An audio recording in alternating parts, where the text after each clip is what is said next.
Madam President. Good morning. Good morning. If everyone could take your seat, please. Thank you. Had to get my teacher voice on. Good morning. I'd like to welcome everybody to the ACCS Board of Trustees meeting for January. And I'd like to welcome all of my board members. I apologize for missing last month and apologize for me not being at Enterprise State. I heard I missed a wonderful couple of days. I'd like to call to order the meeting of the Alabama Community College Board of Trustees. And on this day, I would like to introduce our invocation. Pastor Dean Finch from Taylor Road Baptist Church. Pastor Dean Finch was born in Fort Worth, Texas. He graduated from Oklahoma Baptist University, then Southwestern Baptist Theological Seminary. Pastor Finch has served as a chaplain and associate pastor at the churches in Florida, Oklahoma, Texas, and Alabama, and has also worked in a ministry building churches across the landscape in Brazil. He is currently retired from full-time ministry from Taylor Road Baptist Church in Montgomery since January of 2022. Pastor Finch is married to Diane Davidson of Montgomery, and together they have 4 children and 9 grandchildren. I'd like to welcome Pastor Dean Finch to the microphone, please. Thank you for what you do in education. It's just a wonderful thing. As I just returned from a trip to Morocco and seeing how they live there and the education system that they're involved with, we are so far ahead. So thank you for what you do. I come from a family of teachers, administrators, so I certainly appreciate what you do. Let's pray together. Heavenly Father, we thank you today for the fact that we live in the greatest country of all, America. We pray, God, that you would have your hand of blessing upon our country. We pray that you would bless our state, that you would bless our city, Lord, that you would just bless these folks who are involved in the ministry of education and taking care of young boys and girls and young men and women to help them find their place in life. We pray, God, that you would bless them. We thank you for our teachers. We pray that you would give them encouragement today all across our state, wherever they are, wherever they're serving. We pray that today they would feel your hand of blessing and touch on their lives. Lord, we thank you for what you're doing in our country because of the great leaders in education. I pray, Father, that you would bless these who are here today who represent so many different colleges, that they are doing their part to help lead our future generations to be better and greater than what we have been. We thank you for the freedom that we have to teach boys and girls, young men and women, and we thank you for the freedom that we have to worship in all kinds of different houses of worship. Lord, we know that you are in charge of all things, and we thank you that you loved us enough to give us your son Jesus that we might have eternal life with you. And Lord, I pray that you would just have your hand of blessing upon these good folks today who are here because they care about the education of our country, our state. And I pray that you would give them wisdom, wisdom from on high, that would guide the meeting today and the decisions that are made, that they would honor you in every way. So we thank you for your love and care. We thank you for the blessings that we have living in this wonderful country. I pray your blessings upon these great people today, and I pray in Jesus' name, amen. Amen. Please stand with me for the Pledge of Allegiance. Attention, salute, pledge. I pledge allegiance to the flag of the United States of America and to the republic for which it stands, one nation, under God, indivisible, with liberty and justice for all. I'd like to thank the Chancellor, the Presidents, and all staff members of ACCS and our colleges for the preparation and time and detail you went into putting together today's board meeting and the packet before us. And at this point in time, I'd like to ask Madam Secretary to call the roll. Mr. Jeff Shell. Present. Mr. John Mitchell. Present. Ms. Valerie Gray. Present. Mr. Goodrich Rogers. Present. Mr. Ron Present. Mr. Llewellyn Rose, Present. Mr. Tim McCarthy, Present. Mr. Britton Lightsey, Present. Dr. Yvette Richardson, Present. Governor Kay Ivey. We have a quorum and almost a full house. Next on our agenda is the approval of the agenda before you. Our agenda was distributed in advance to our board members for your review. I will now entertain a motion to approve. So moved. Second. I have a motion by Mr. Rogers and a second by Mr. Shell. Any discussion? Hearing none, all those in favor, please signify by raising your hand or a voice vote.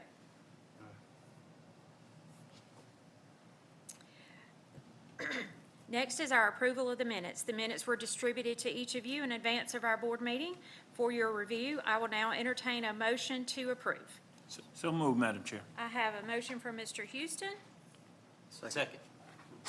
second from Mr. Lightsey. Any discussion? Hearing none, all those in favor, please signify by raising your hand or a voice vote. Madam Secretary, do we have anyone for public comment? Okay. Item number 7, one of my favorites, is the College Spotlight. And now I would like to ask for Lawson State Community College to come to the podium.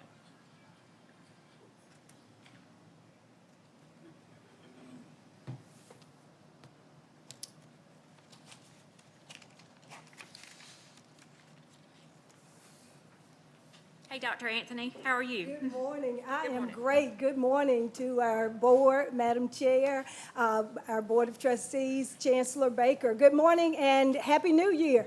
Happy New Year. 2026. You know, this is already a great year for us at Lawson State, and I thank you so much for the honor and the privilege of standing before you at the beginning of this year to talk a little bit about what we're doing at Lawson State and to certainly spotlight our college, but there's no college spotlight without a student spotlight. So we have a little bit of both worlds to share with you this morning. Of course, at Lawson State Community College, we thrive on our vision of cultivating excellence or cultivating success through excellence and innovation. Everything that we do is about that success for our students. We're laser focused on student success. And I just wanted to talk with you just for a moment to show you some of how we are investing for impact, because it is truly an investment that we do. Just a little bit here, you'll see we are expanding and renovating our facilities for health professions, thanks to all of your support and your continued encouragement. Our Rad Tech program, we're entering a new partnership with UAB that will expand our opportunities there. Our medical sonography program is adding more tracks. We were just gifted an ambulance and some simulation software and simulation equipment for our real-world EMS programs, and certainly our rural healthcare initiative is something to be talked about with regard to our healthcare pieces. Further, when we are talking about investing for impact, you all know that we've talked a lot about facilities and infrastructure around our system. So we are right now engaged in an $11 million renovation and upgrade project so that we can have those state-of-the-art healthcare facilities. Our CTE classrooms and labs have been updated. Specifically, you'll hear a little bit and see a little bit about our HVAC, our welding, all of those. Students can't learn and teachers can't teach unless they are in an environment and have facilities that are conducive to that teaching and learning. So major roofing projects, HVAC projects, campus lighting, our building and windows projects, and then certainly the health and wellness feature when we talk about renovating tennis courts and ensuring that we have spaces for our students to actively engage. All of that is a part of our investing for impact. Workforce development. We know that workforce development is what drives every single thing that we do. In that area, we have a new cyber access grant that we're really pleased with because we're going to be able to put together a cyber range that is actually underway so that our students are at the pinnacle of the cybersecurity realm and they will know what they're doing. Dealer success. You all know that we are the home of the Alabama Center for Automotive Excellence with programs in General Motors, Ford, Toyota, Mopar, Chrysler, and we have worked through some Mercedes, as well as diesel mechanics and general automotives. So we've hosted dealer days to ensure that our automotive industry is a part of all that we are doing in that particular area. Manufacturing Day. Alabama is a manufacturing state, so we have to engage those individuals. We will have the kickoff for our maritime manufacturing and workforce pipeline very soon, thanks to all who've helped us to make that happen. And we have engaged in a national partnership with Snap-on Tools that actually paid for a full campaign to emphasize career technical programs. We have entrepreneurs and innovators across all parts of Lawson State Community College. Our students are doing phenomenal work, and it is showing. With adult ed and our community investment, we recently graduated the largest group of adult education learners that we've had at our college in many years. We're leading community-centered education through Ignite and our ESL programs and our family literacy programs. And we are meeting and exceeding, in many cases, the adult education performance measures. Our adult education students are a big part of the future of our workforce, and we must continue to invest in those students and in the training that they need.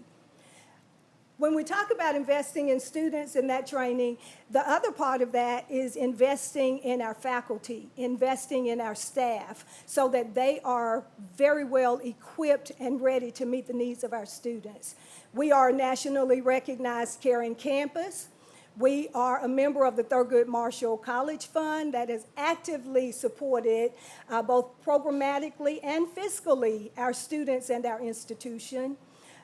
We are a part of a nationally funded advising academy to ensure that our students are getting the proper guidance and advisement that they need in order to successfully matriculate through our programs. We have highly rated on-campus and off-campus professional development programs, and we were very proud to launch in December the Lawson Edge, which is a year-long cohort program to develop our current and emerging leaders at our colleges. So there's a lot that happens at Lawson State around our investment for impact. Nothing is more important that we do than what we do for our students. And we have a case in point here that actually brings all of those things that we've just talked about home as far as why we do what we do and the impact that we're having based on those things that we're doing at Lawson State Community College. So I have a phenomenal young man here with me today. His name is Hamza Cooley, better known around Lawson State as Hamza. He will tell you his story, but just in summary, he started with us as a dual enrollment student from Hoover High School.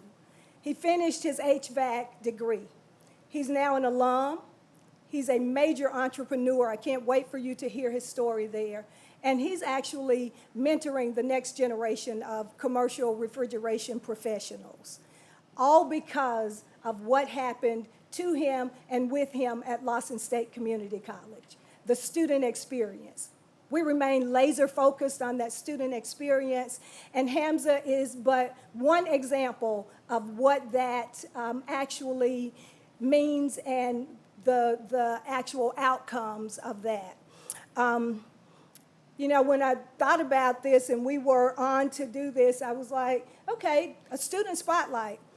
And our initial research, our initial thoughts were, okay, we can do a student spotlight. And I tried to bring 1,872 students here to show you that those are the ones that we want to spotlight right now, but they told me that I could only bring one. So I have Hamza here as a representation of those 1,800 students, and he certainly is the epitome of what we do at Lawson State and how our students are excelling. I want to show you a little bit If my about it. 14-year-old self looked at me now, I wouldn't believe it's me. I run a mechanical contracting company, and we do a lot of commercial plumbing, HVAC, and refrigeration. Right now, we have about 16 employees, and we execute, finish jobs on time, all thanks to my team and thanks to Lawson State.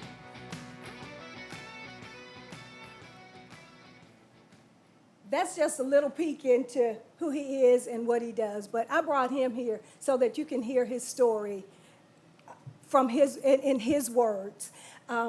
We want to make sure that you all hear and know what we're doing. Before I bring Hamza up, I do have to recognize not just the people who are here with me today, but the entire faculty and staff at Lawson State Community College. We have the most phenomenal team of people working towards success for our students as I have ever worked with. So I certainly appreciate, applaud, and commend those individuals. Today we have with us, along with Hamza, we have Mr. Adam Rayford, who is our HVAC instructor and department chair for our construction trades area. And we also have with us Ms. Gail Towns, who is our director of public relations and community affairs. Of course, she's standing in the corner behind the camera as usual, but thank you all for being here. And now I want to introduce to you Mr. Hamza Cooley. Hamza. Thank you very much. I would like to thank the board for this opportunity. I want to thank everybody here just for everything in the education system, because it's very impactful to a lot of people, a lot of young people's lives. My life, it impacted my life. You know, just thank you, everybody. And I would like to start off saying, you know, it all started, you know, I was a young kid. I was about 8, 10 years old, did plumbing. Never knew this would be what I do for a career. I had a little bit of a tougher upbringing growing up, but you know, in this country, this country is full of opportunity. I'm blessed to be a part of this country, and thank God for everything.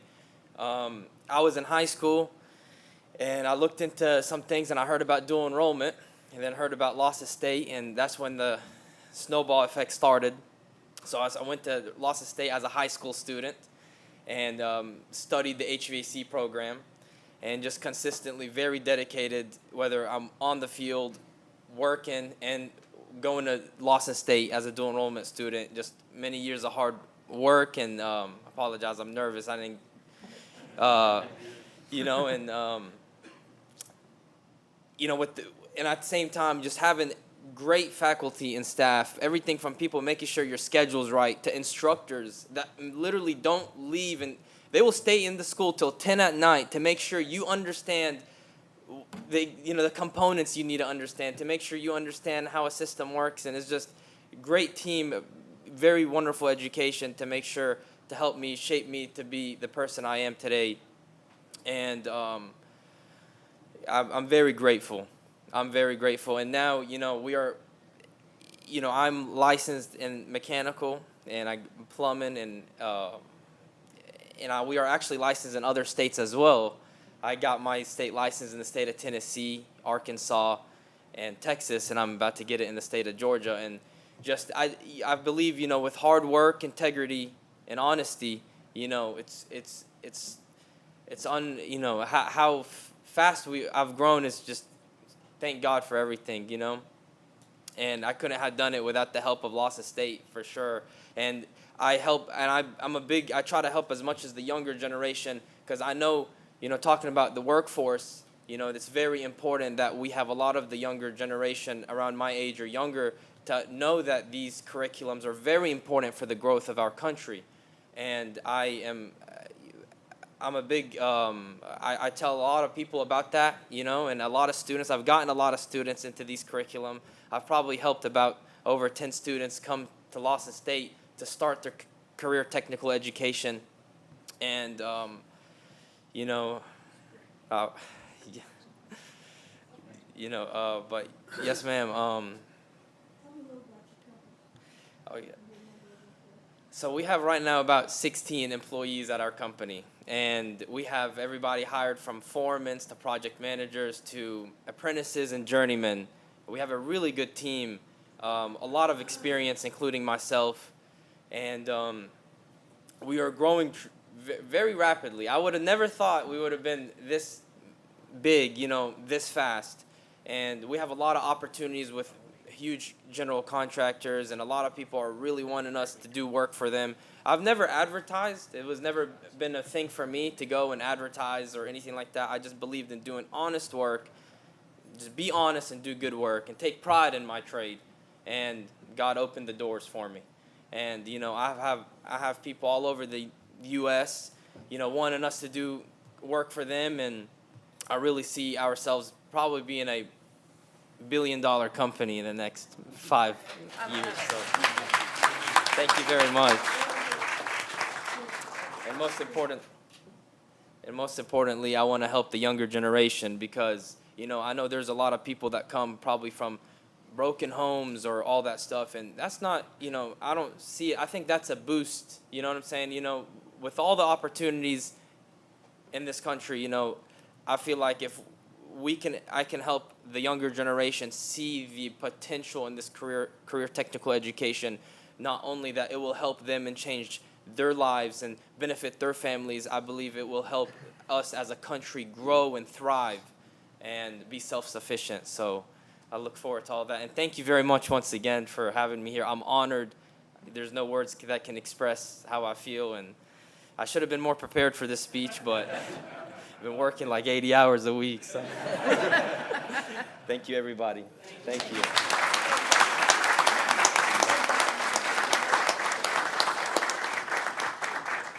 Thank you all so much. This is what we do at Lawson State. This is what we do in the Alabama Community College system, and we appreciate your continued support, your encouragement. We thank you for what you do to support us in our institutions. Thank you.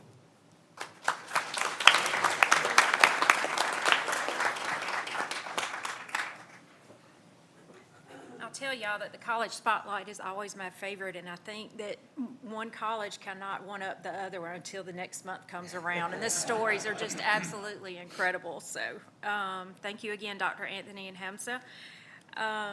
We will now move over into our agenda for item 8, which is executive, legal, and public information.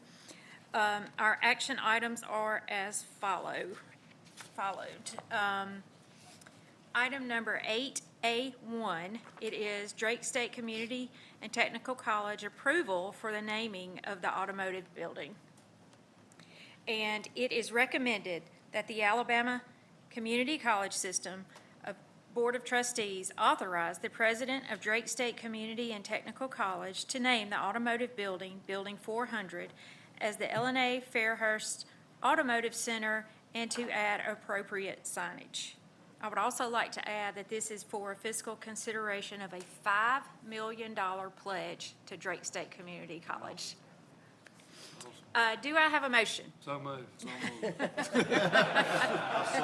I have a motion from Mr. Rogers, and I have a second from Mr. McCartney. Do we have any discussion? President Sims, I think this is in the history of the community college system, at least in our tenure, the largest donation or naming of a building. So hats off to you. Congratulations. Congratulations. Do I have, all in favor, please signify by raising your hand or a voice vote. Congratulations, Dr. Sims. Moving on to item 8A2, we're moving over to Calhoun Community College. This is approval for the naming of the Alabama Center for Arts Performing Arts Building. It is recommended that the Alabama Community College System Board of Trustees authorize the president of Calhoun Community College to name the Alabama Center for Arts Performing Arts Building in conjunction with Athens State University and to add the appropriate signage. Do I have a motion to approve? So moved. I have a motion from Mr. Rogers. Do I have a second? Second. I have a second from Mr. Houston. Do we have any points of discussion? Hearing none, all those in favor, please signify by raising your hand or a voice vote. Item 9A3, Wallace Community College, Selma. This is an increase in the credit hour fee for Barnes & Noble First Day Complete. It is recommended that the Alabama Community College System Board of Trustees authorize Wallace Community College, Selma to increase the college's credit hour fee for textbooks through the Barnes & Noble First Day Complete program for $24 per credit hours to $25 per credit hour, beginning the spring semester of 2026, and from $25 to $27 beginning the fall semester of 2026. Do I have a motion to approve? So moved. I have a motion from Mr. Roan. Do I have a second? Second. I have a second from Mr. Lightsey. Do we have any discussion? Hearing none, all those in favor, please signify by raising your hand or a voice vote. All right, we're going to move over to item 9A1. Let me flip my agenda over real quick. This is for instruction, research and development, adult ed, facilities, fiscal, information technology, and workforce development. We are moving over to Marion Military Institute. This is the approval for the increase in room and board rates. It is recommended that the Alabama Community College System Board of Trustees authorize Marion Military Institute to increase the college's room and board rates from $4,950 per year to $5,950 per year, which will take effect fall semester of 2026. Estimated additional revenue is between $307,000 to $385,000 based on the average fall enrollment of 320 to 400 cadets. Do I have a motion to approve? So moved. I have a motion from Mr. Roan. Do I have a second? Second. Second from Mr. Shell. Any discussion? Hearing none, all those in favor, please signify by raising your hand or a voice vote.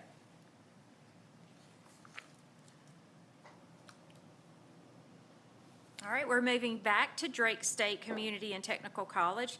This is for an associate in applied science and systems engineering and technology.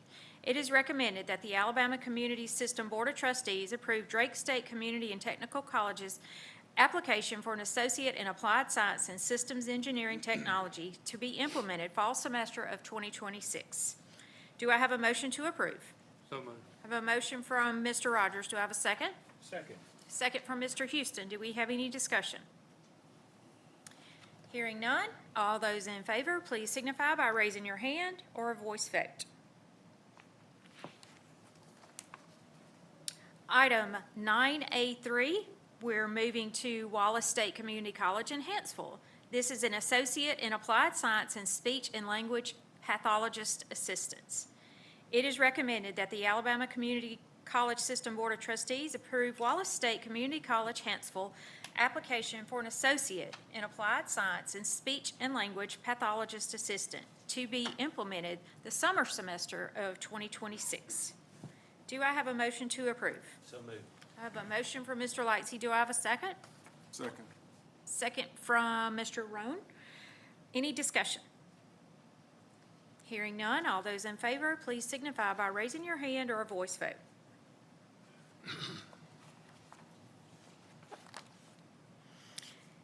Item 9A4, we're moving over to Lawson State Community College. This is an addition of an instructional site. It is recommended that the ACCS Board of Trustees approve an additional instructional site for Lawson State Community College. The operation of this site proposed herein is within the budget of the college, and this would be instruction at UAB Medical Center, and this is vital to the success of Lawson State's radiologic technology program. Do I have a motion to approve? So moved. I have a motion for Mr. Houston. Do I have a second? Second. Second for Mr. Shell. Any discussion? Hearing none, all those in favor, please signify by raising your hand or a voice vote.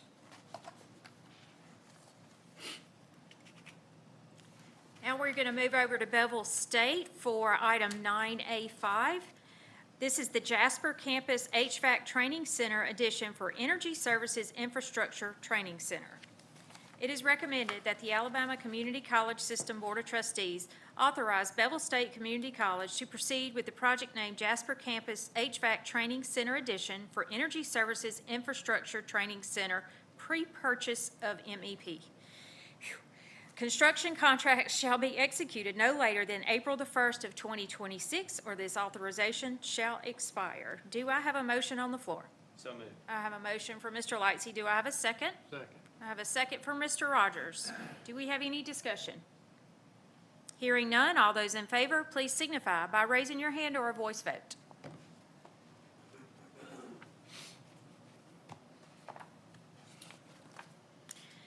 Item 9A6, we are moving to Northeast Alabama Community College. This is for a new soccer field and walking track repairs. It is recommended that the Alabama Community College System Board of Trustees authorize Northeast Alabama Community College to proceed with the project name New Soccer Field and Walking Track Repairs and the approval of change orders.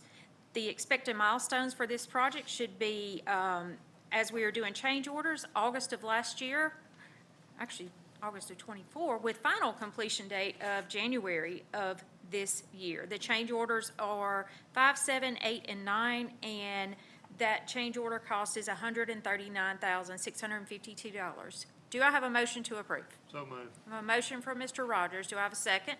Second. Second from Mr. Houston. Do we have any discussion? Hearing none, all those in favor, please signify by raising your hand or a voice vote. All right, item 9A7, we are moving to Reed State Community College. This is the library addition of offices and storage improvements.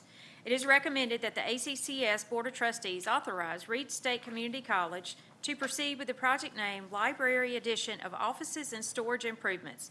The construction contract shall be executed no later than April the 1st of this year, or this authorization shall expire. We are looking at an initial building construction bid date of December later this year, with construction, 25, with construction January, substantial completion date of March, and final completion date by April of this year. Do I have a motion to approve? I'll move. I have a motion from Mr. Mitchell. Do I have a second? From Mr. McCartney? Any discussion? Hearing none, all those in favor, please signify by raising your hand or a voice vote. Item 9A8, this is Lurleen B. Wallace Community College, the Andalusia campus construction of a new flag football field. It is recommended that the Alabama Community College System Board of Trustees authorize, I'll call it LBW, Community College to proceed with the project name Andalusia campus construction of new flag football field. These are change orders number 3 and number 4. Construction contracts shall be executed no later than April 1, 2026, or this authorization shall expire. And again, these are change orders number 3 and number 4, as you can see in your packet. Do I have a motion to approve? I have a motion from Mr. Mitchell. Do I have a second? Second from Mr. Shell. Do we have any points of discussion? Hearing none, all those in favor, please signify by raising your hand or a voice vote. Item 9A9, George Corley Wallace State Community College, Selma. This is a drainage improvements to the Selma campus. It is recommended that the ACCS Board of Trustees accept the actual cost and funding sources for authorized George C. Wallace State Community College Selma project named Drainage Improvements at the Selma campus. We've been talking about this for quite some time. So do I have a motion to approve? So moved. And we have a motion from Mr. Roan. Do I have a second? Second. We have a second from Mr. Lightsey. Excuse me. Do we have any points of discussion? Hearing none, all those in favor, please signify by raising your hand or a voice vote.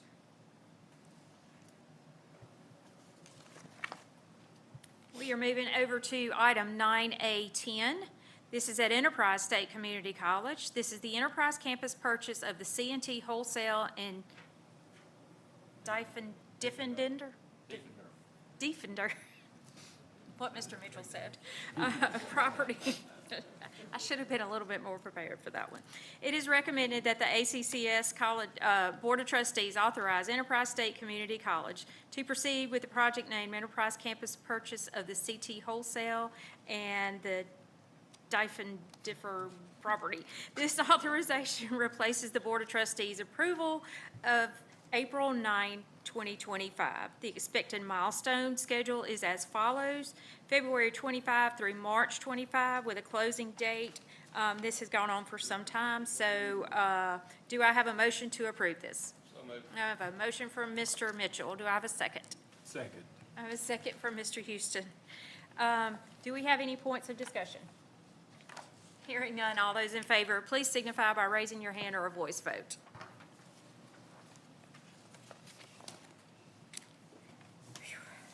Okay, we're going to move on to item 10 with personnel.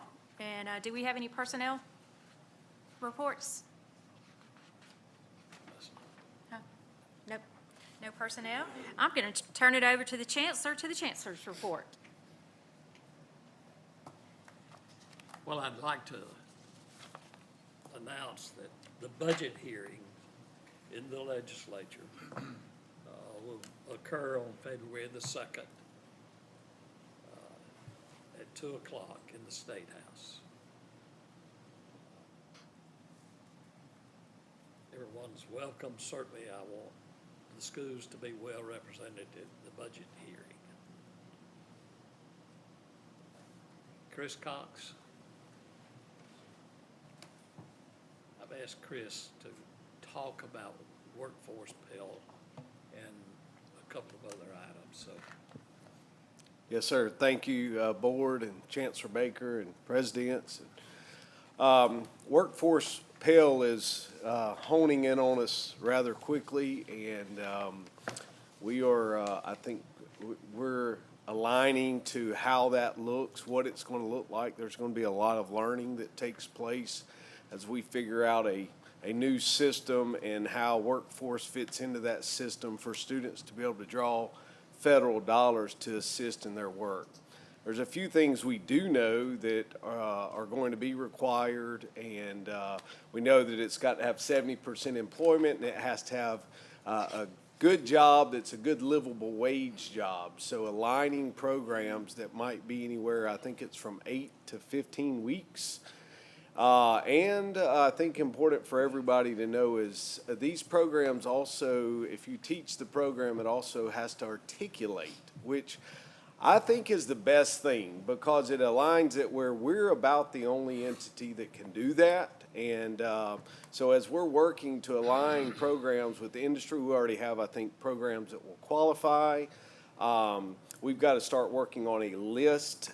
We did find out, Presidents, last week that the provider list that is out there right now is not going to qualify them, that we're going to have to, and we're working behind the scenes to try to come up with a rubric and make a list of programs that we'll be able to execute, and that's coming in June. And today, Neil Scott and Taylor Hillier, who works in student services, is going to talk a little bit about it because it's a little different, and I call them pain points. We'll get a little pain points because things are going to be a little different in the operations side at the colleges because we have not ran federal financial aid with workforce students before. So we're doing research in that office and figuring out how we can best do that. I will say, and the Chancellor mentioned, in talking about workforce Pell in December, was able to go to D.C. and represent this system, board members, Chancellor, and presidents, and the work that's being done on their campuses on career technical education, workforce education, all the things that are happening in our state. And I will just say, everything I heard was that we are so well aligned in Alabama to do more for a student who is looking for a career or occupation than any other state in the U.S. And I've only been here almost 8 years, and the growth that I've seen is just remarkable, and a lot of hard work has taken place, and it was a privilege, Chancellor Baker, to represent this system and be a very small part myself, but the work that's being done is second to none, and I think we're going to even get noticed more once the workforce Pell comes along and we're able to deliver that and draw down more federal dollars for students and industry in this state than any other state in the United States. So excited about that. So, Chancellor, anything else? All right. Thanks, Chancellor Raker.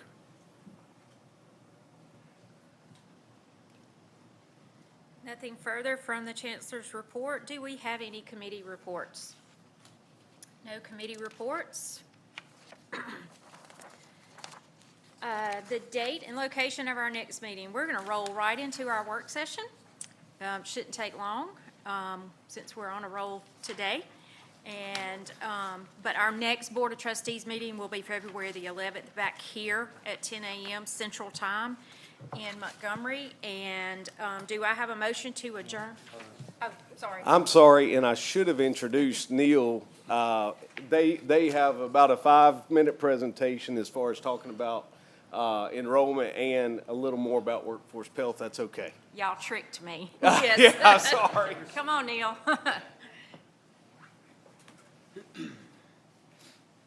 Well, good morning. There's nothing like thinking that you're done with a meeting and then finding out that you're not quite there. So I will move as quickly as I possibly can.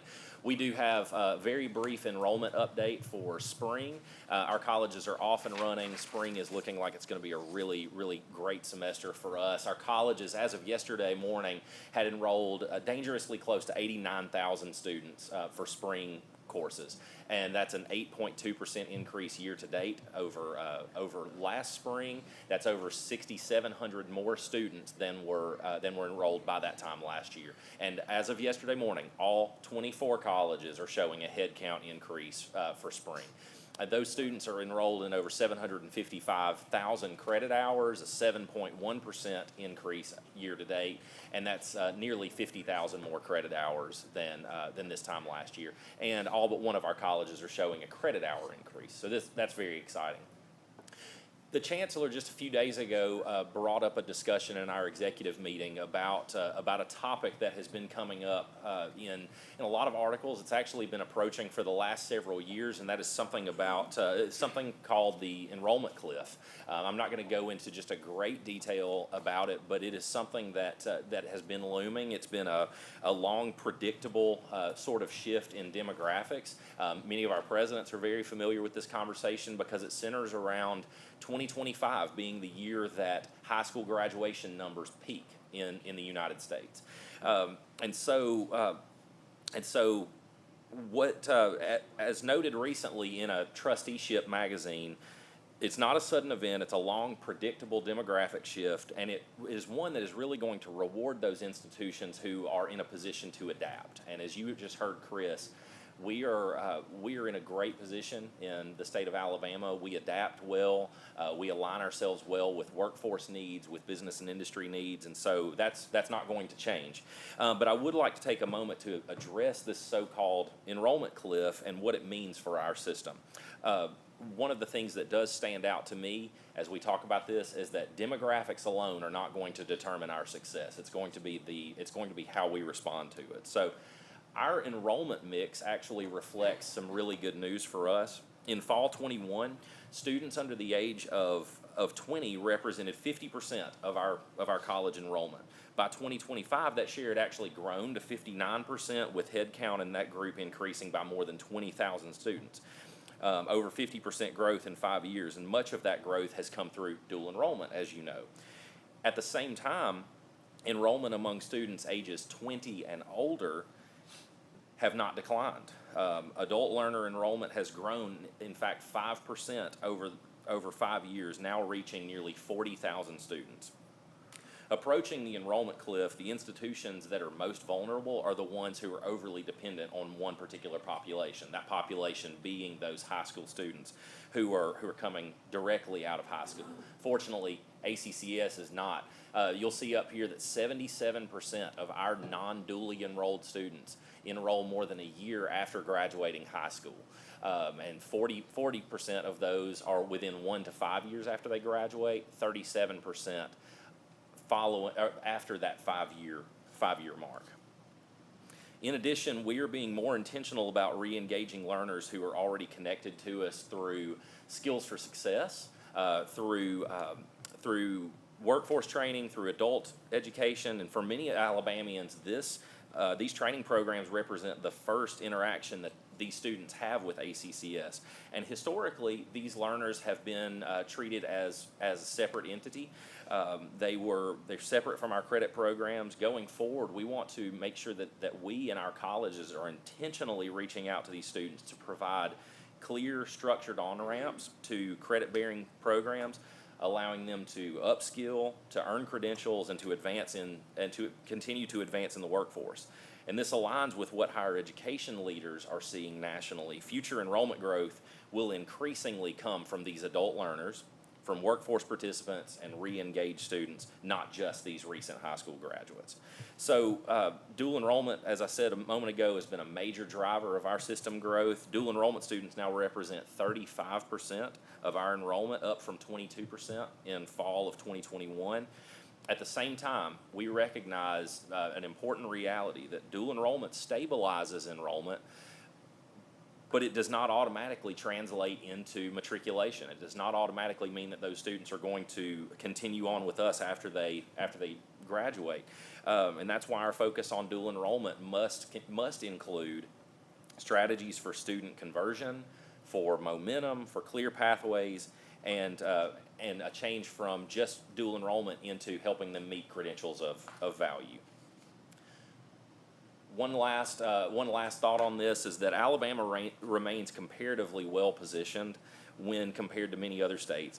Demographic change is not going to happen across the country at the same rate and in the same places. In fact, the Southeast is the only region in the country that is expected to see growth in the number of high school graduates over the course of the next decade. Other regions are facing more significant declines.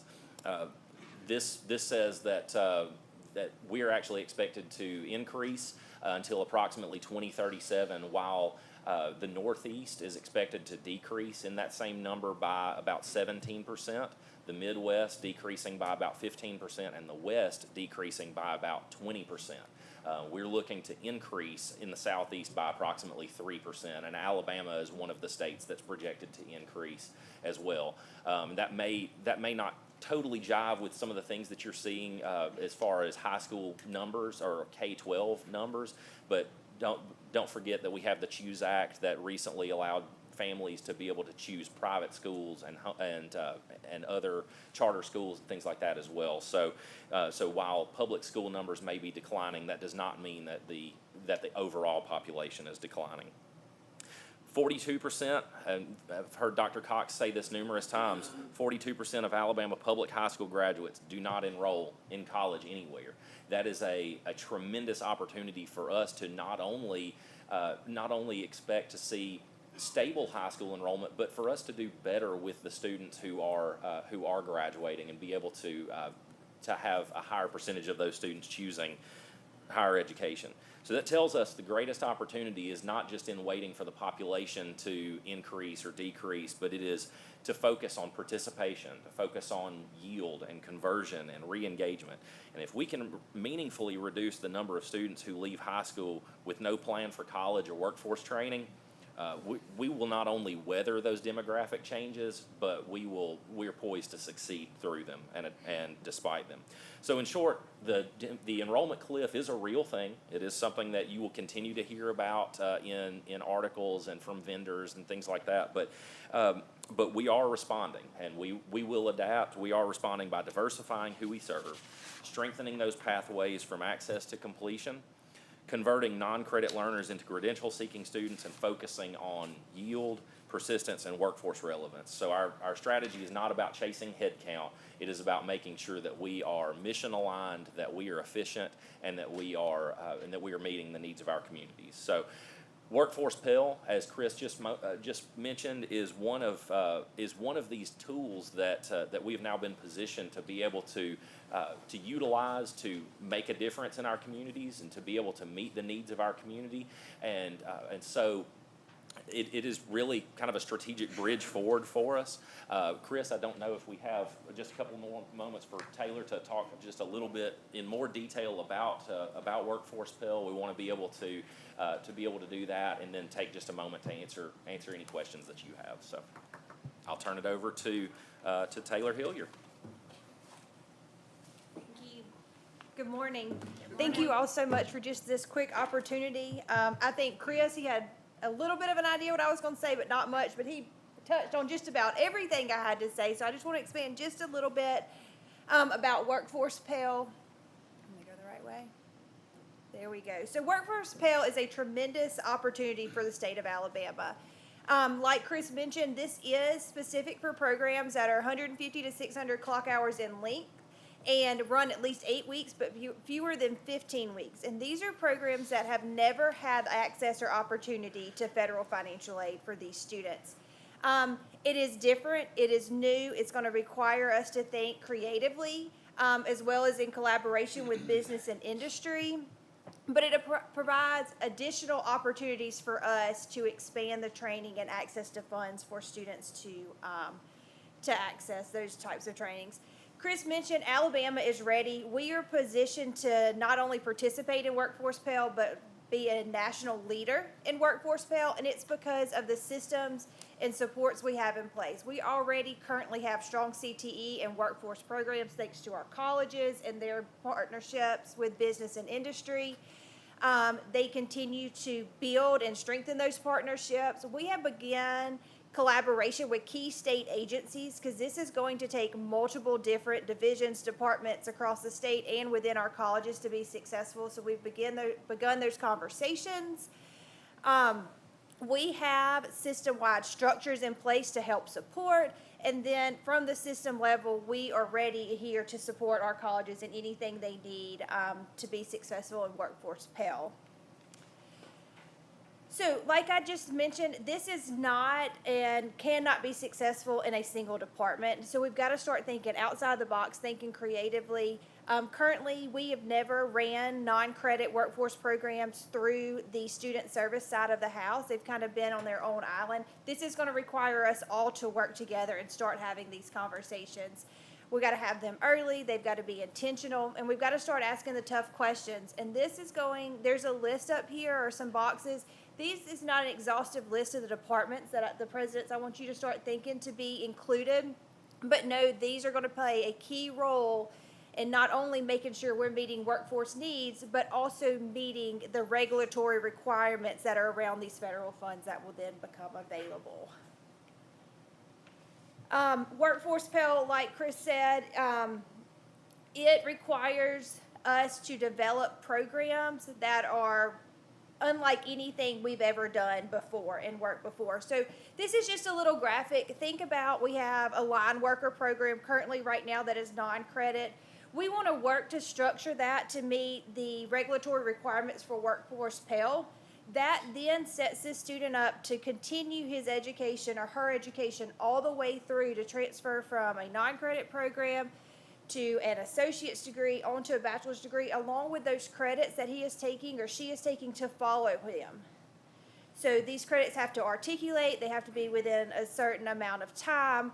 So it really is an opportunity for us to create different pathways that we have never created before that will change lives. The other thing I think that's really important as we kind of close is business and industry already look at us and to us, the community college system and our colleges, to help train and sustain their workforce. So this is going to be something they're going to expect us to do. They're going to want to work with us. They're going to start thinking about how to expand their dollars for training in utilization of Workforce Pell to get their workforce trained and the students and the workers that they need. So I just want you to think about that, start having these conversations, start thinking about what programs, and then what policies and procedures need to be aligned to create that. And also in all of this and all of that, we at ACCS are fully committed and ready to help you and the board answer any questions we have to make Alabama a leader in Workforce Pell. All right. Any questions for Any Dr. Scott or I? questions? Oh, there he is. Any questions?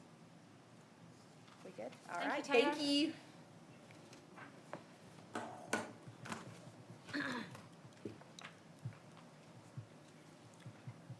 Okay, we're going to move into our work session, but before we do that, do I have a motion to adjourn the board meeting? Got a motion from Mr. Mitchell, a second from Mr. Shell. We stand adjourned. Okay, we are going to move right into the work session. Let me find my agenda.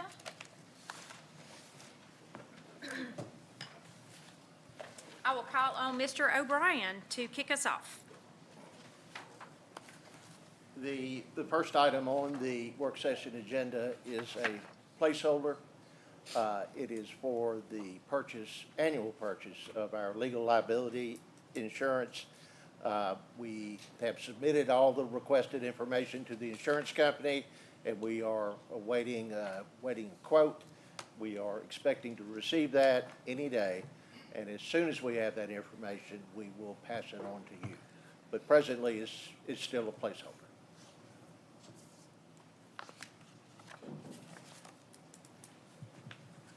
We'll move on to item number 2, Bishop State Community College Associate in Applied Science and Funeral Services Education. Good morning. Good morning, Chancellor Baker, members of the board. I'd like to present to you the application for the Associate of Applied Science for Funeral Service Education. This will be the second program that we offer in the state. Currently, Jeff State currently offers the program, and now Bishop State is going to be bringing it to Region 7.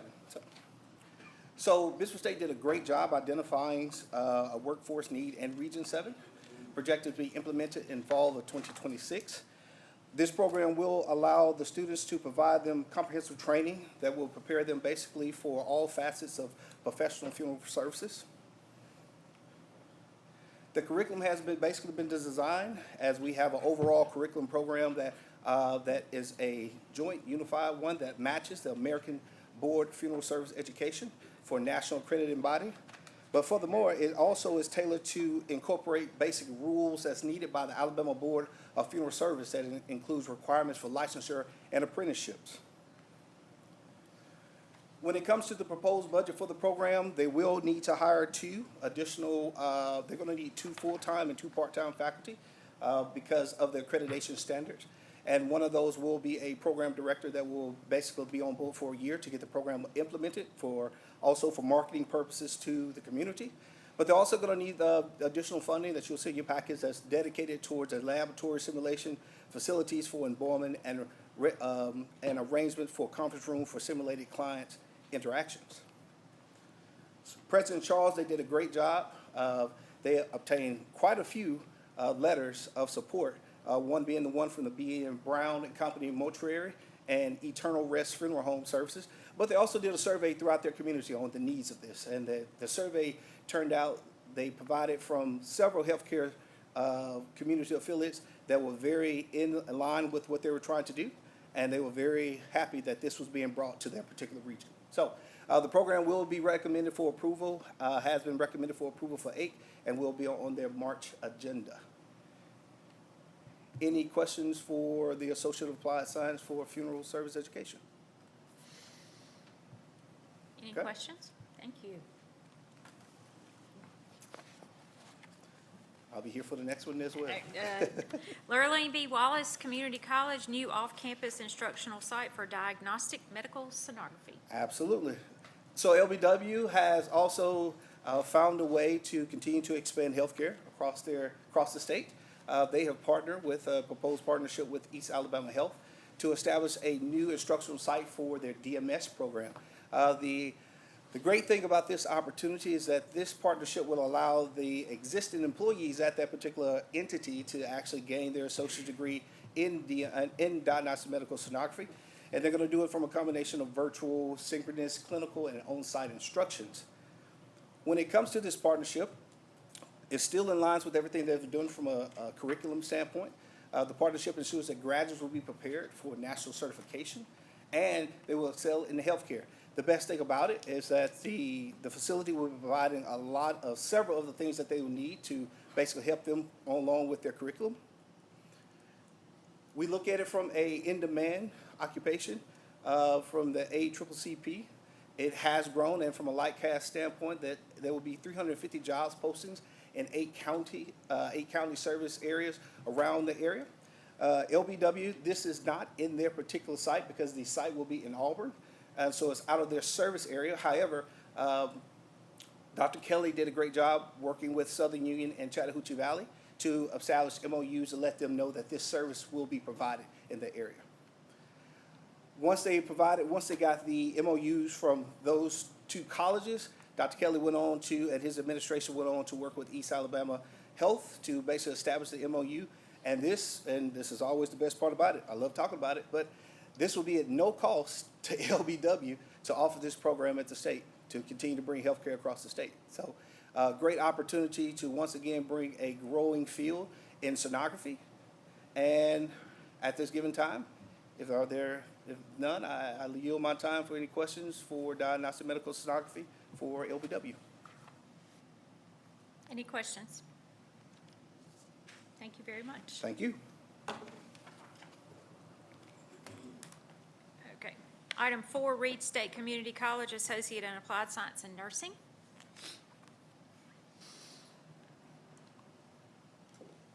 Good morning, I'm Ginger Glass, Dean of Instruction at Reed State, presenting on behalf of Dr. Boykin this morning.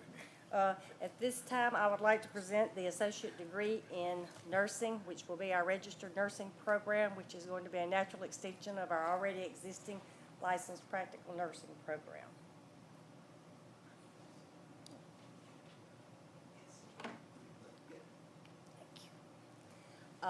This is an in-demand occupation. As you all know, rural health care is in a crisis situation right now, especially with all the closings of the hospitals, which means home health care is expanding.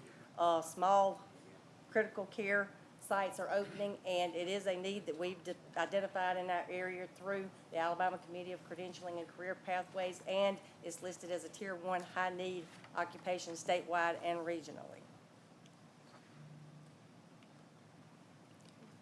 Oversight of the program will be provided by myself and our already Director of Nursing, Ms. Karen Barnes. We predict that our graduates will be prepared to direct patient care across the lifespan, administer medications and treatments safely, perform clinical assessments, collaborate with interdisciplinary healthcare teams, and promote patient education, which is greatly needed in our area. Program accreditation, we are already preparing our accreditation documents for ACCS accreditation and the Alabama Board of Nursing. Upon graduation, our students should be able to sit for the NCLEX RN examination, and of course, during the third semester, as they're progressing through, they are also able to stop out if they would like to and sit for licensure for LPN or continue on. We have actually two parts to this degree. We have the upward mobility, in which we have students that already have their existing LPN licensure can come in. They will take a semester sort of to re-educate or to make sure they're up to date on everything, and then start 2 semesters of the RN program. And then we have the full RN program, which the LPN program that we currently have is already incorporated into. So we do have the stackable credentials from licensure from LPN to RN embedded in that. Also in this are the dual enrollment opportunities, because students will be able to get their general education courses and be able to start right into an RN program out of high school. We do have letters that are provided in your packets from Georgiana Health and Rehab and Crown Healthcare, which is one of the biggest providers in our area. We also have all of our clinical partners that are prepared to support us with this. One of the other things, and Dr. Boykin will tell you this, is we've had a big influx of phone calls since we got our ACCS accreditation, and the first question they are all asking is, when is the RN program starting? So we already have our existing nursing students asking that. They're ready to go ahead and transition. As far as AIC and governance status, we have already submitted to AIC for approval also, and to SACS COC. So once we get board approval and AIC approval, we will submit those documents to SACS and anticipate that will be approved by June. And just some additional program highlights. We are in an extremely rural area, and the counties we serve are extremely rural. It addresses a lot of the RN shortages we have in our area, because we really need to grow our home RNs. As you know, one of the things in the medical field now is to bring in RNs from out of state, but they stay here for 6 to 8 weeks and they leave, and then we're running out of nurses again. So we would like to grow our own nurses that will be here, stay home in Alabama, and work. It supports economic mobility and healthcare access, because you know nursing is one of the fields that does provide a good income for people, and it is one that upward mobility is extremely accessible.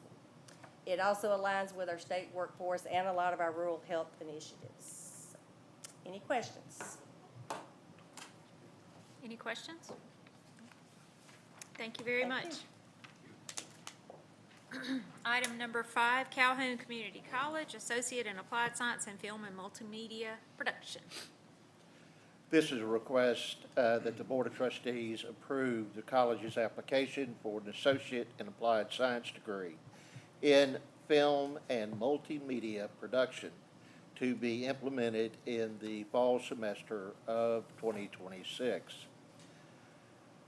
The program will emphasize practical skills in areas such as videography, storytelling, filmmaking, post-production, sequencing, audio engineering, digital photography, motion graphics, 3D modeling and animation, and digital illustration.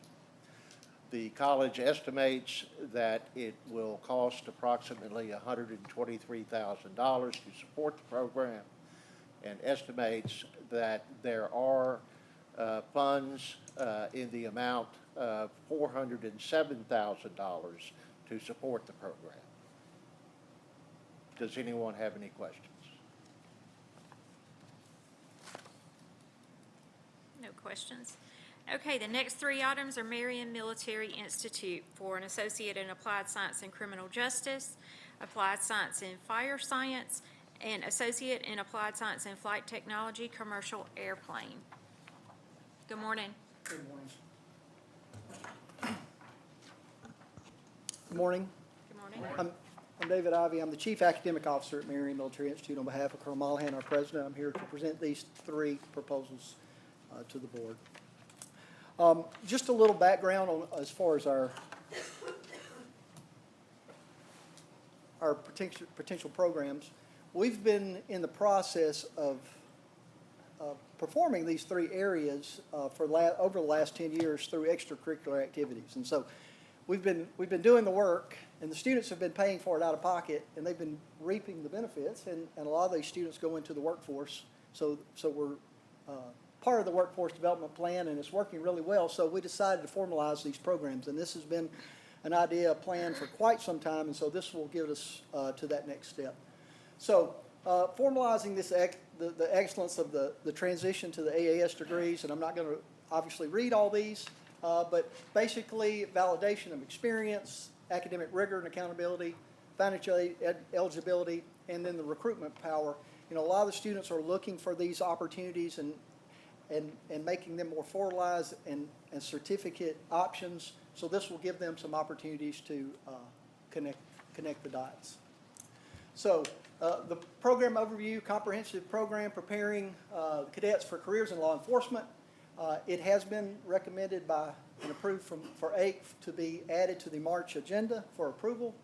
The MMI Advantage, it combines the academic theory with disciplined military environment, focusing on criminal law and criminology. So adding the complete package to what we already do as far as the leadership side, it makes sense because these are the areas that the law enforcement field are looking for to connect these soft skills and leadership. So building out the ethical leaders in public safety, the core values emphasis, workforce readiness, integrated training, and regional impact. As you're aware, Marion is located in a very rural location in Alabama. And I've had 56 years worth of it myself, so here we go.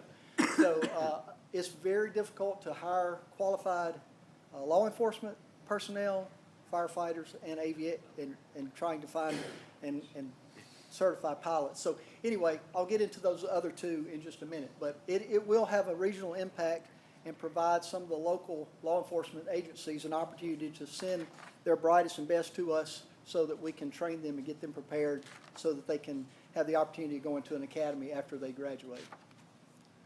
So collaborative approach to law enforcement. We have 3 particular partners that we've been dealing with, especially over the last 10 years. Montgomery Police Department even though we don't have a program in place through our extracurricular, are asking us all the time, hey, please send your graduates here that have gone through this extracurricular track. We have a good relationship with them. They come over and actually offer some opportunities, some training opportunities at Marion. Shelby County Sheriff's Department, we've worked with the Assistant Chief of the Sheriff's Department, Chief Clay Hammock, who has been very supportive, and they constantly send personnel down for training and to help us get the students. So the infrastructure is in place. So we have the training in place. We have we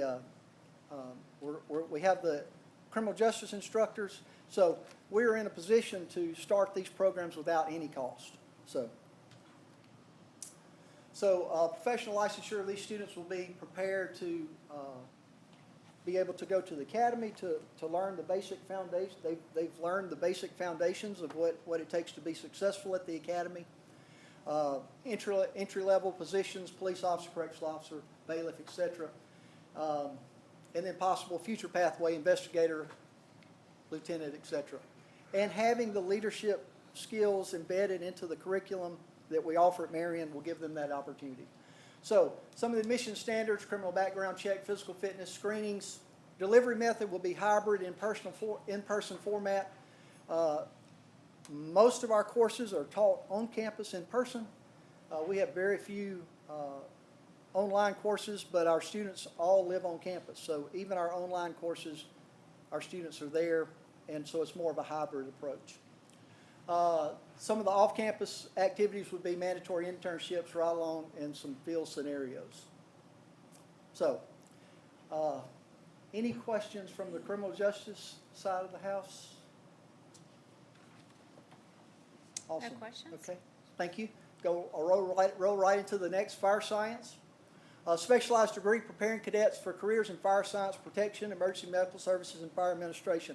And I will talk a little bit about the fire science program. We are in a position that we actually have our own fire department through extracurricular activity students on campus who are also members of the local volunteer fire department. So they actually get called out for opportunities. They've been in a situation where they've actually helped in finding lost children, assisting backup in fire protection, and some other things. So we have a really robust group that are really interested in this, and they actually have been taking courses on their own time at the fire college. So we've had a great partnership with the fire college over the last few years, and they can receive certification through the fire college now. So we would like to formalize this program to have that fire science credential of the associate in applied science degree. We have two fire trucks on campus. One is an emergency fire truck vehicle. The other is a pumper truck. And so this is another area that we really do not have a startup cost. We will transition one of our leadership partners in our leadership development office. Will actually move from part-time status to a full-time status. So that's really the only change or added cost with that program. So strengthening the public safety infrastructure. As I mentioned before, we know how hard it is to cover that in the black belt areas. It gives us students opportunity to have a career ladder to move up, community resilience, and then rural impact. You know, having that impact in the black belt and the poverty-stricken areas of West Alabama is a great opportunity for the local students. So some of the credentials: primary licensure is by the Alabama Fire College, as I mentioned before. Certifications include Firefighter 1 and 2, Hazardous Materials, National Incident Management System 1 and 2. Professional standings graduate meet all the educational requirements for immediate entry-level employment into the fire service.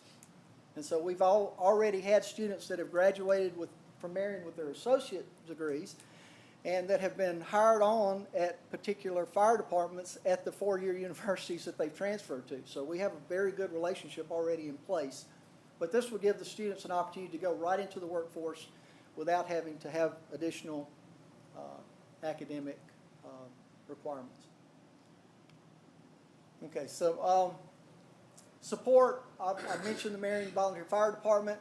Perry County Emergency Medical Association, the Alabama Fire College. And we have an articulation agreement. We will formalize that more in detail. Operational sites, academic theory and leadership courses, Alabama Fire College. We have in place on campus, we have a fire tower or a smoke room. We have all those things in place where they can do all the training there on campus. We also have a rescue boat, which is amazing. I can't wait to get out there and try that one myself. But we have all the items in place to be successful. Specialized, obviously, admissions requirements, criminal background check, required driver's license. It will also be hybrid and in-person. Includes hands-on tool operation, apparatus use, and use of PPA equipment. 100% online is not an option due to mandatory practical and clinical components that some of the fire college requires. Staffing plan, I think I mentioned that already, 1 full-time fire instructor. We're going to move the person from a part-time status to a full-time status, so that will be the only change there. And we have all the items in place. Like I said before, we have a smoke room and other items to go right into to operation to have all the training the students need. Well, that is the fire science program. Do I have any questions about? Okay, very good.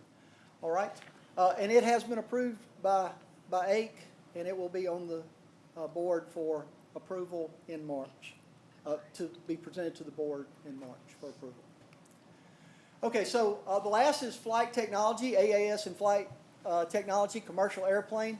We've had a program called the Flying Tigers for many years. It's changed and transitioned over time, but it gives students the opportunity to receive a private pilot's license.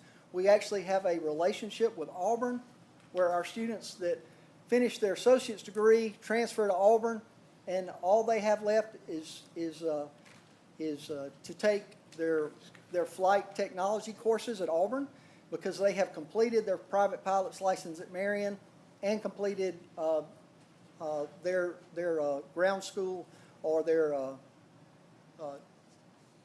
training for flight. So, saying all that, it makes sense to formalize this program and to have the students to have the opportunity to go right into the workforce. We've had several students that have received their associate's degree in applied science, in either arts or science, and actually have been hired on by an airline, and that are flying for airlines flying for the airlines now. So we have the track record for this to be successful, and so this will just give us an opportunity to formalize this program going forward. So what would they receive? The FAA private pilot's license instrument rating, and then they would also receive a commercial pilot license. Now we know the commercial pilot license obviously is a lot more involved because they have to have so many hours logged in, and so they would probably be hired and actually have to go through the process to be hired going forward. So training sites include the instruction site on campus, and then we also would use the local airfield called Vaden Field, which is just south of Marion, as well as Craig Field, which is where Resicom is located, and that's the group that we use and contract with that will be teaching our coursework in flight. So I mentioned already the 2+2 pipeline. We have a strong agreement with Auburn. Stackable progress, private pilots, instrument rating, commercial pilot. Some of the future partnerships, we had some conversations with Troy, Delta Foundation, and we've also talked to, actually we worked with the Alabama Aviation High School there in Birmingham or Bessemer, and actually we were part of their initial support when they began their program. So we're hoping that will allow them to start sending more students to us if we have a formalized program. So Resicom is, anyway, that's our primary flight training partner. Auburn University, primary transfer partner, but we also have the connection there because James Birdsong, who is the primary instructor over Auburn's aviation program, is a certified Delta instructor, so he has the connections with Delta Airlines. So infrastructure, current fleet, we have 3 airplanes that we currently own. So we have 2 flight simulators at Vaden Field. Well, one I think is set up, one is not. $250,000 annual funding support. So the infrastructure is in place for the flight program as well. So one of the great things about it, we've been doing these programs in the past, and so hopefully that will help the transition become minimal. Job creation, preparing cadets for high-paying role, STEM integration. You're aware, I know all of you are aware, we're in the process of building a new math and science building, and so this will give us some more opportunity to expand that area, advanced technology as well. This program has also been approved by ACE and will be on the March agenda. So final summary, and before we get to questions, Alabama's rural communities are currently facing a public safety desert, which severe shortages in pilots, police officers, and firefighters. I mentioned that at the beginning. The Marion Advantage, because it's located in the Black Belt, growing your own talent, I think is increasingly important, no matter if you're at Marion or other places. But cadets trained in Marion are more likely to stay and serve their community and hopefully give back to the Black Belt. Community resilience and leadership. A local firefighter or police officer is more than a civil servant. They're a community leader. And so when we apply our military model, our leadership model, to the rural pipelines, we're producing a higher caliber of first responders specifically trained to lead in high-stress, under-resourced environments. Whoops. Any questions on the aviation piece? Any questions? Okay. I appreciate your time. Thank you. Thank you so much. Yes, ma'am. Next on the agenda, we have Snead State Community College. This is a certificate for practical nursing PN.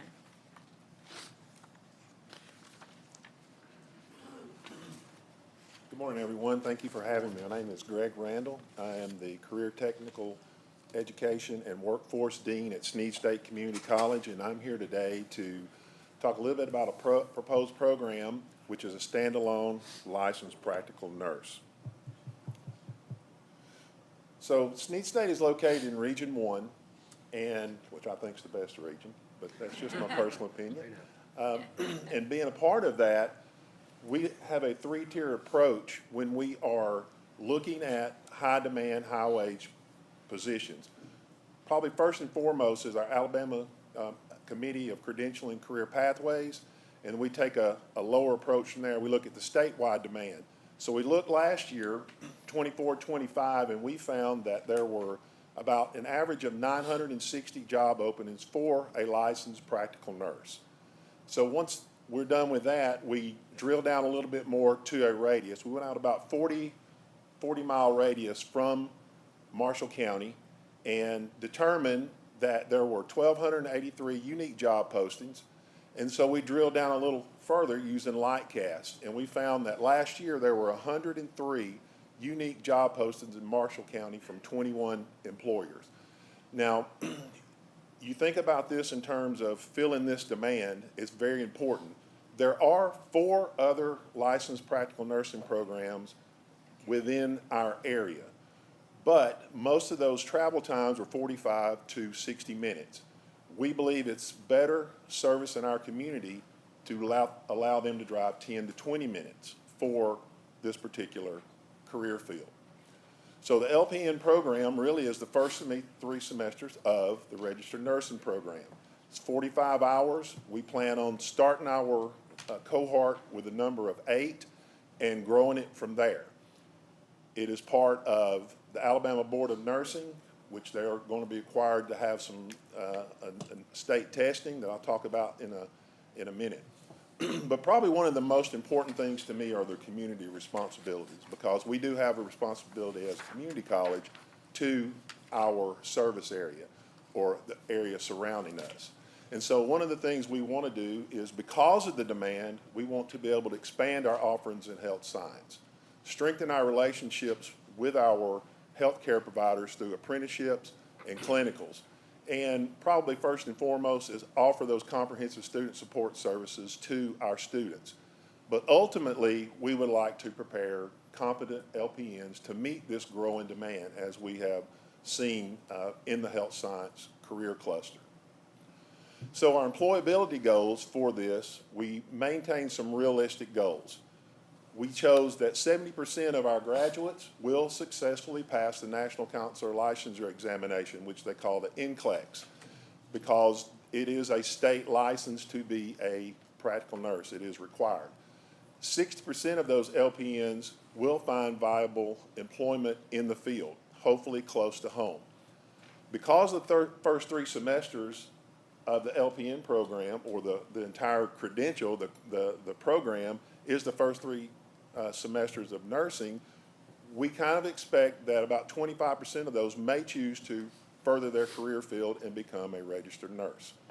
For our particular area at Snead State, the LPN program will fall under the Director of Nursing, and we currently have a nursing assistant dual enrollment program that we offer, and it's our goal that those students in dual enrollment will have the opportunity to move into the licensed practical nurse program.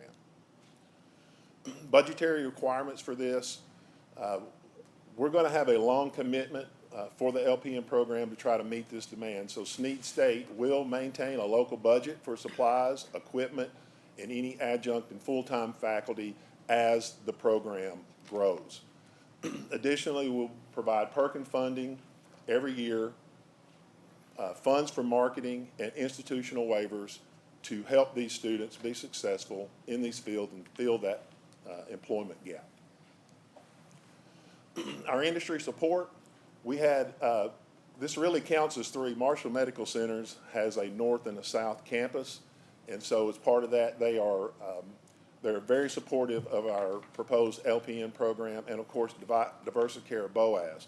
We had, Dr. Whitmore and I had some interesting thing that happened. After we completed the application, we had opportunity to meet with representatives from Rehab Select and Barfield Healthcare on site after the application.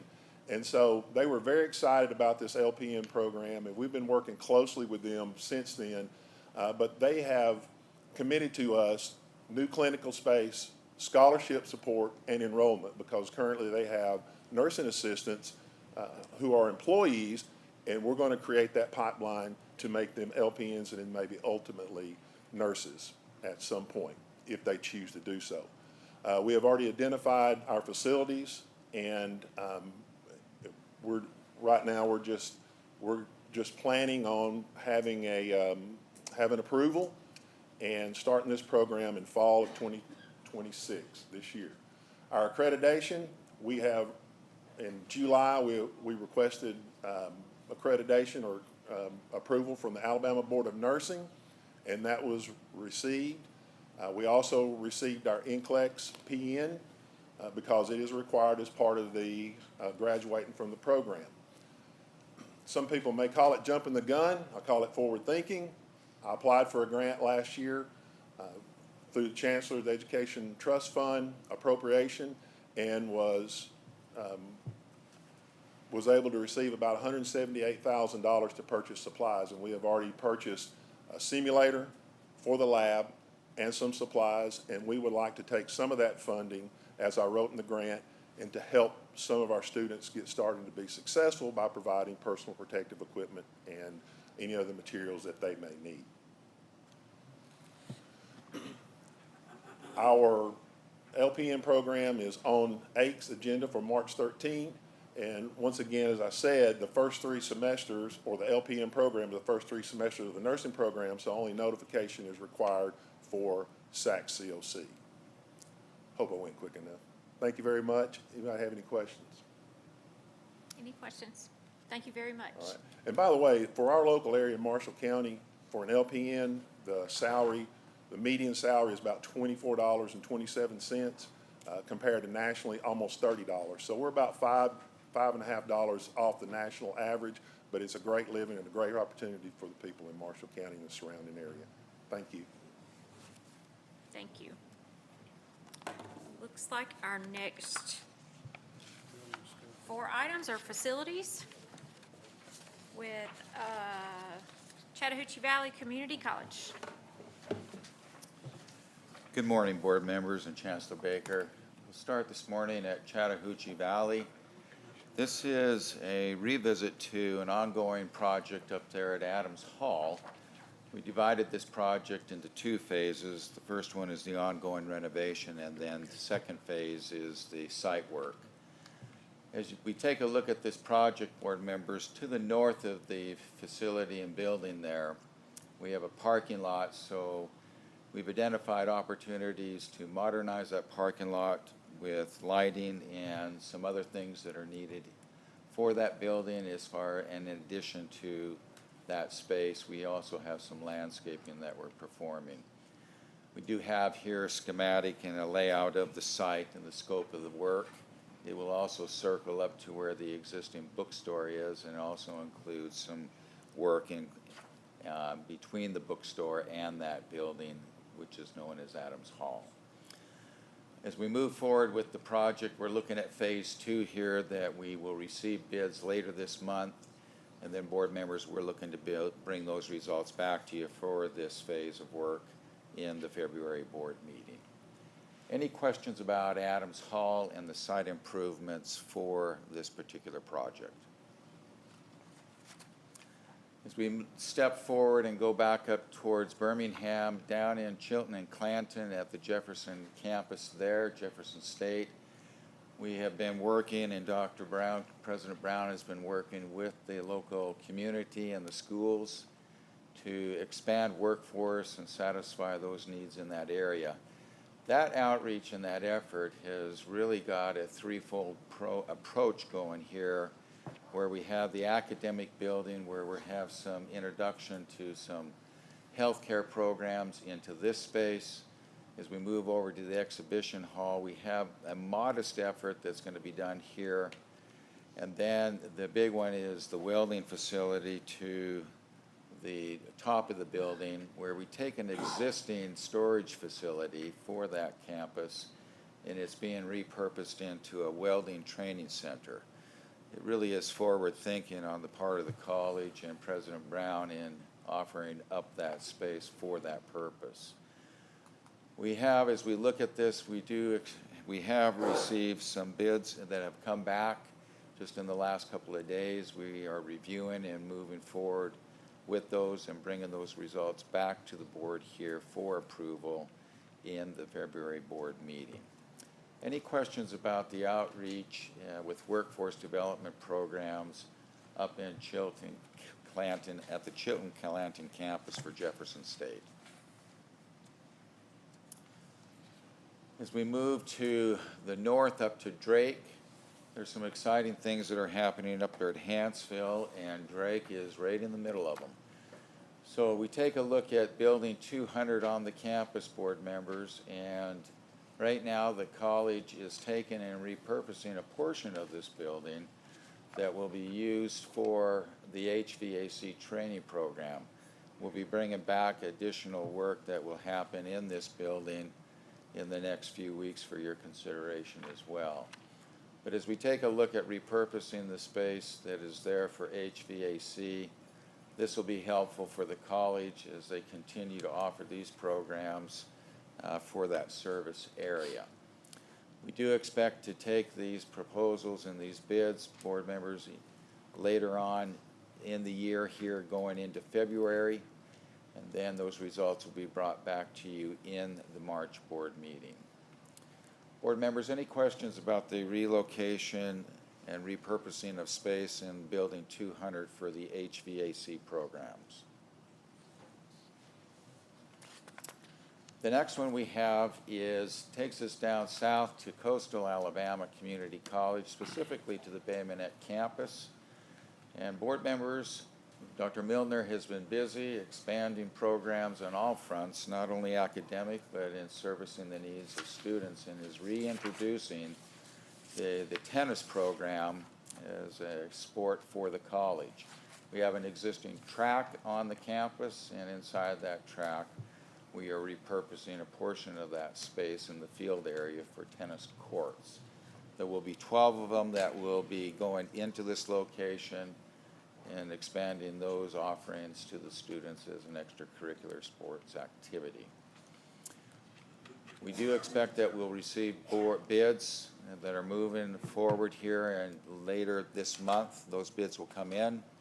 And the results upon favorable bids will be brought back to the board for approval next month in February. Board members, any questions about Bay Minette and the tennis project located on that campus? Board members, thank you. Appreciate all that you do. Thank you, Mark. Are there any other items to be brought before the work session? Hearing none, we stand adjourned.